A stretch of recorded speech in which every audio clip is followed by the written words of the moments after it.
Welcome to the YouTube channel. My name is Dono, aka Ben Wonderful. I'm a camera and tech enthusiast, and on this channel you can find some reviews, some tests of different tech and cameras, and hopefully you guys subscribe and you'll see that future content. But in today's video, we're going to talk about the new highly anticipated, the highly spec'd out new cameras released by Canon, which is the Canon EOS R5 and the Canon EOS R6. Well, when the cameras were announced, or rumored at least, they seemed a little bit too good to be true. The EOS R5 talking about some 8K and these high-end specs, but now with their official announcement of their release, it seems like it's the case. It's really happening. They got 8K raw footage coming into this camera. They got 4K at 120 frames per second. The first time ever in a Canon camera they have IBIS, which is in-body image stabilization, which it looks like it's going to be pretty good from some of the early reviews of some of the guys who actually got their hands on these cameras. Canon, like, this is not the Canon I know, because Canon is not known to go all out on their cameras. They're known more to kind of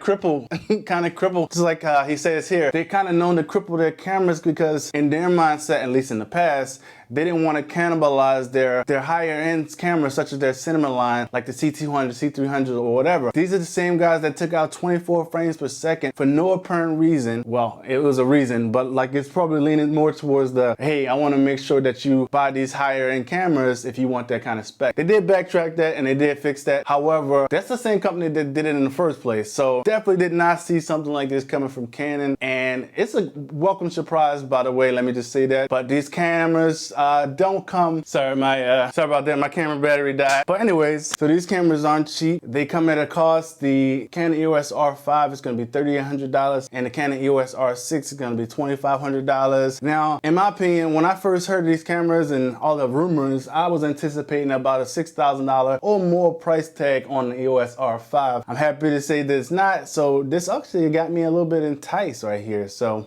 for me, the R5 is sounding more and more enticing, but I think generally the R6 is going to be the best option for most people, because who's going to really need 8K? Who's going to really need 120 frames or 4K? You know, for what I do, especially like these type of videos, you don't need those higher specs. So the R6 would definitely be good enough for you, especially if you're just doing some YouTube content like this. But if you want that higher end, then you know, you want to look into the R5. But like I said, don't sleep on the R6 because it has IBIS, it has 4K 60, it has a lot of great specs. But not only that, when you get the R5 and you start looking at those file sizes, those huge file sizes, it's going to be ridiculous. Not only are you talking about paying for the extra storage and, you know, hopefully your computer's up to par, it's a lot more baggage that comes with the R5. And not to mention, there are some rumors out there that the EOS R5 is having some overheating issues because maybe Canon did overdo it a little bit with the specs. Maybe there's a workaround, but if you guys are looking into these cameras, make sure you do some research, you know, and make sure you know what you're getting yourself into, because these aren't perfect cameras. These two, like, even about an announcement, they seem perfect in a lot of ways. They have a lot of the specs that most of us will look for in the camera, right? Like at least somebody who's doing it like I do, like a YouTube content creator, it has a lot of the specs that we would look for. So they seem perfect, but like I said, overheating issues, they have the 30-minute cap, you know, a lot of things that you might have an issue with. So just do a little bit of research. I'll link the cameras. You can go on Adorama or you can go on Amazon and you can look in the comment and the Q&A sections and everything and check them out. Do some research and look into them and see what you think. And if you guys like it, then hey,